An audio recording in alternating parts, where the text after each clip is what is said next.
बिस्मिल्लाहिर्रहमानिर्रहीम, अस्सलाम वालेकुम। मेरा नाम डॉक्टर एहसन है और आज हम जानेंगे यूरिया एंड यूरिक एसिड के बारे में। Okay, so these urea and uric acid these are the excretory waste product and these are also the toxic compound जिनको बॉडी से एलिमिनेट आउट होना होता है। ठीक है, so urea, so this is the formula of urea. Okay, so urea, this is the nitrogenous containing liquid waste product produced by the breakdown of the proteins in mammals, amphibians and in some fishes and excreted in urine। ठीक है, देखिए mammals के अंदर, amphibians के अंदर और कुछ fishes के अंदर जो प्रोटीन्स होती है ना, सबसे पहले प्रोटीन्स टूटती हैं अमाइनो एसिड के अंदर। ठीक है, फिर अमाइनो एसिड को तोड़ा जाता है तो उससे प्रोड्यूस होता है अमोनिया। ठीक है, और फिर अमोनिया जो है ना, सबसे पहले इसको कन्वर्ट किया जाता है यूरिया के अंदर। ठीक है, और फिर यूरिया जो है ना, इसको डाला जाता है यूरिन के अंदर। ठीक है, और उसके बाद यूरिन जो है ना, वो मैमल्स जो है वो बेसिकली एक्सक्रीट करते हैं। Okay, so it is also called the carbamine, neither acidic nor alkaline and highly soluble in water। ठीक है, देखिए यूरिया को हम कार्बामाइड भी कहते हैं। कार्बामाइड क्यों बोला?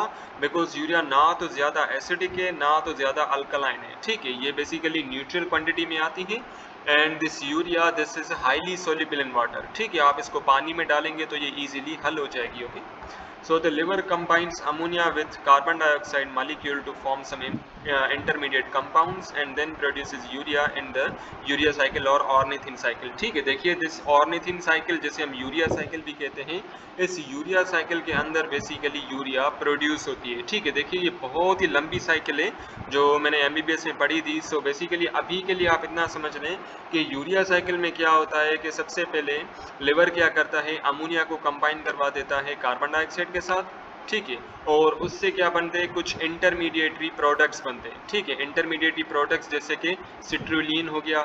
ठीक है, जैसे कि सिट्रुलिन हो गया, और फिर ये सिट्रुलिन जो है ना, इसको बेसिकली कन्वर्ट किया जाता है यूरिया के अंदर।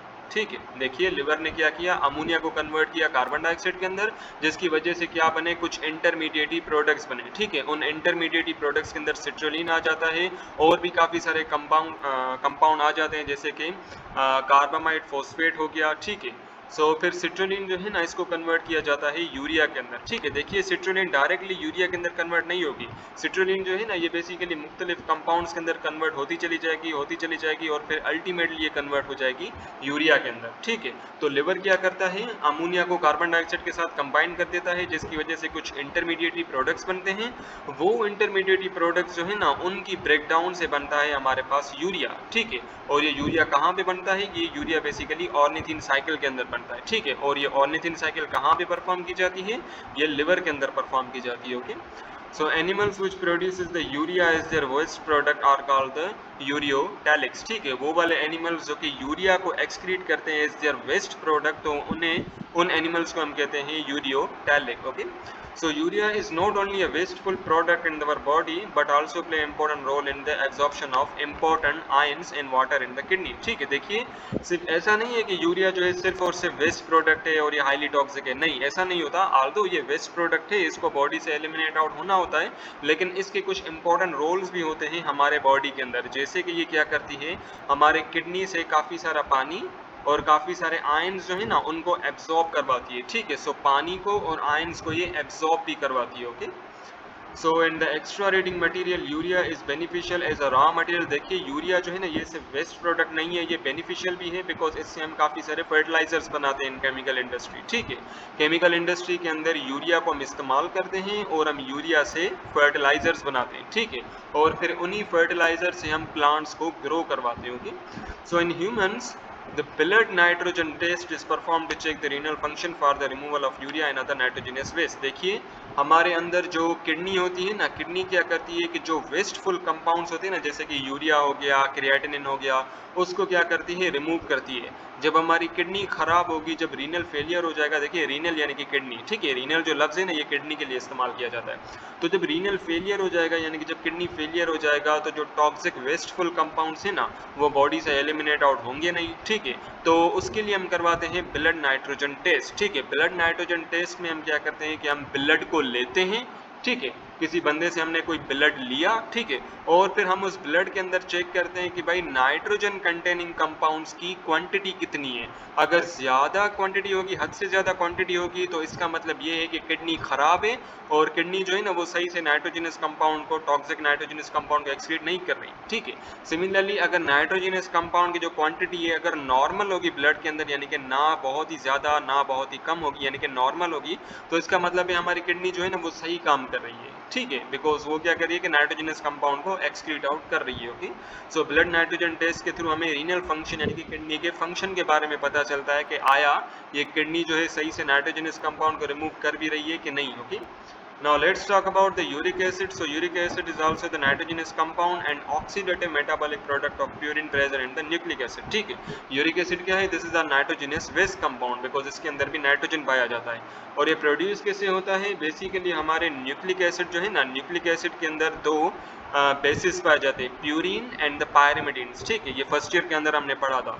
सो जो प्यूरिन्स थे ना, प्यूरिन्स की ऑक्सीडेशन की वजह से ये यूरिक एसिड प्रोड्यूस होता है, ठीक है, यानी कि प्यूरिन्स जब टूटती हैं उनकी ऑक्सीडेशन होती है, तो उनकी ऑक्सीडेशन की वजह से जो प्रोडक्ट बनता है ना, that is the uric acid. Okay, so it also structurally resembles with the purine, ठीक है ना। अब जो प्यूरिन बेसिस है, ये प्यूरिन का जो स्ट्रक्चर है ना और जो यूरिक एसिड का जो स्ट्रक्चर है वो बिल्कुल आपस में सिमिलर होता है, ठीक है ना। यानी कि सपोज कीजिए कि जो प्यूरिन बेसिस है उनका स्ट्रक्चर है ऐसे हेक्सागोनल, ठीक है, तो जो यूरिक एसिड है ना उसका स्ट्रक्चर भी ऐसे हेक्सागोनल ही होगा, ठीक है। ऑल्दो सिर्फ एग्जैक्ट हेक्सागोनल नहीं होता है, इसका स्ट्रक्चर कुछ ऐसे होता है। सो बेसिकली इसका जो स्ट्रक्चर होता है ना वो रिजेंबल करता है with the structure of purines. Okay, so weakly acidic and less soluble in the water than ammonia and the urea, ठीक है। so जो यूरिक एसिड है ना वो अमोनिया एंड यूरिया के कंपैरिजन में वीक एसिड है, ठीक है, it is highly weak acid and it is less soluble in water, ठीक है ना, पानी के अंदर वो इतनी इजीली हल नहीं होती। Okay, it is about 10,000 time less toxic than the ammonia, ठीक है। यूरिक एसिड जो है ना वो अमोनिया से 10,000 गुना कम टॉक्सिक है। Okay, and the animals that produces and excrete the uric acid are called the uricotelic, ठीक है। और वो वाले एनिमल्स जो कि यूरिक एसिड को एक्सक्रीट करते हैं as their metabolic waste product, तो उन एनिमल्स को हम कहते हैं यूरिकोटैलिक, ठीक है। और यूरिकोटैलिक कौन कौन से? रेप्टाइल्स हैं, बर्ड्स हैं और काफ़ी सारे आर्थ्रोपोड्स हैं, ठीक है ना। उन आर्थ्रोपोड्स के अंदर स्पेसिफिकली जो इंसेक्ट्स आ जाते हैं वो क्या करते हैं? यूरिक एसिड को रिलीज करते हैं। Okay, so uric acid can be stored in the body tissues without any toxic effect of harm, ठीक है। देखिए जो अमोनिया होता है ना, अमोनिया बहुत ही ज़्यादा टॉक्सिक होता है, लेकिन जो यूरिक एसिड होता है वो इतना टॉक्सिक नहीं होता, ठीक है। तो यूरिक एसिड अगर बॉडी टिश्यूज के अंदर मौजूद भी होगा, बॉडी सेल्स के अंदर मौजूद भी होगा, तो इतना हार्म नहीं करेगा बॉडी सेल्स को या बॉडी टिश्यूज को। Okay, so excretory waste contains the uric acid appears thick paste like and need less amount of water and animals get the advantage to conserve water in their bodies, ठीक है।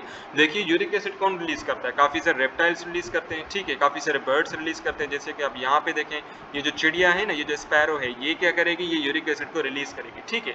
तो जब भी ये जो चिड़िया है जब ये फीसिस रिलीज करती है, ठीक है ना, यानी कि जब ये डिफिकेशन करती है, फीसिस रिलीज करती है, तो इसके जो फीसिस होते हैं ना बहुत ही ज़्यादा थिक पेस्ट लाइक होते हैं, ठीक है ना, बहुत ही ज़्यादा थिक पेस्ट लाइक होते हैं। ओके, लेकिन जो ह्यूमन बींग्स के जो फीसेस होते हैं ना उनमें काफ़ी सारा पानी मौजूद होता है, ठीक है। लेकिन जो स्पैरोज या जो रेप्टाइल्स हैं इनके जो फीसेस होते हैं वो बिल्कुल जेल लाइक होते हैं और उनके अंदर पानी की कंसंट्रेशन बहुत ही ज़्यादा कम होती है। कम क्यों होती है? बिकॉज ज़्यादा से ज़्यादा पानी जो है ना वो एब्जॉर्ब कर लिया जाता है। ओके, सो इस वजह से क्या होता है कि ये जो एनिमल्स हैं ना जो कि यूरिक एसिड को रिलीज करते हैं वो इजीली अपने बॉडी के अंदर पानी को कंजर्व कर सकते हैं, ठीक है, बिकॉज वो वही पानी एब्जॉर्ब कर रहे हैं फ्रॉम द फीसेस, ठीक है। और जो फीसेस है वो बिल्कुल थिक पेस्ट लाइक है, ठीक है, और वो बिल्कुल हार्ड है और उसके अंदर जो है ना यूरिक एसिड की कंसंट्रेशन जो है वो मौजूद है। Okay, so in human 75% uric acid is excreted by the kidneys and 25% is excreted by the intestine, ठीक है।